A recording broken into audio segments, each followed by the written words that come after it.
Part 1 में आपने देखा कि किस तरह आर्यन पहले पढ़ने को प्राप्त करता है। अब आगे आसमान में खुली उन लाल आँखों ने आर्यन को चेतावनी दी थी, लेकिन आर्यन पीछे हटने वालों में से नहीं था। वो सीधा भंवरवन के घने जंगल में घुस गया, जहाँ दूसरा पन्ना छुपा था। जंगल के बीचों बीच पहुंचकर रास्ता 4 हिस्सों में बंट गया। वहाँ कंपास की सुई भी पागलों की तरह घूम रही थी। आर्यन ने दिमाग लगाया। उसे याद आया कि पेड़ों पर काई हमेशा उत्तर दिशा में उगती है। उसने पेड़ की काई देखी और सही रास्ते की तरफ बढ़ गया। जैसे ही आर्यन आगे बढ़ा, उसका रास्ता लाल रंग के हजारों खूंखार चमकते कीड़ों ने रोक लिया। वो रोशनी और आवाज की तरफ आकर्षित होते थे। अगर आर्यन वहाँ से गुजरता तो वो उसे नोच खाते। आर्यन ने यहाँ अपनी चालाकी दिखाई। उसने अपनी टॉर्च की रोशनी पीछे की कीड़े उस तेज रोशनी की तरफ भाग गए और आर्यन अंधेरे का फायदा उठाकर चुपचाप वहाँ से निकल गया। रास्ता पार करते ही आर्यन एक पुराने पत्थर के पास पहुँचा, जहाँ दूसरा पन्ना रखा था। लेकिन तभी एक विशाल नीली आग और धुएं से बना खौफनाक भेड़िया बाहर निकला।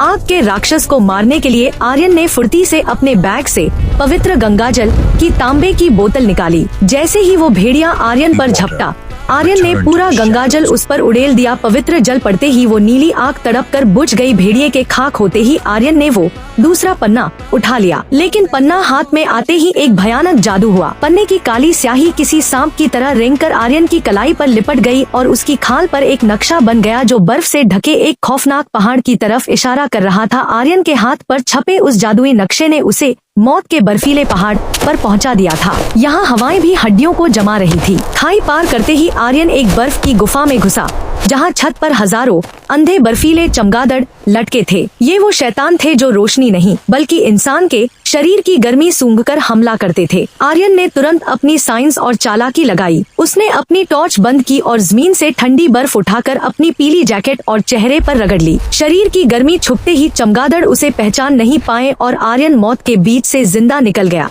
गुफा के आखिरी हिस्से में तीसरा पन्ना हवा में तैर रहा था, लेकिन तभी बर्फ और नुकीले कांच से बना एक विशाल पिशाच बाहर निकला। आगे क्या हुआ जानने के लिए सब्सक्राइब, लाइक, कमेंट, शेयर करें।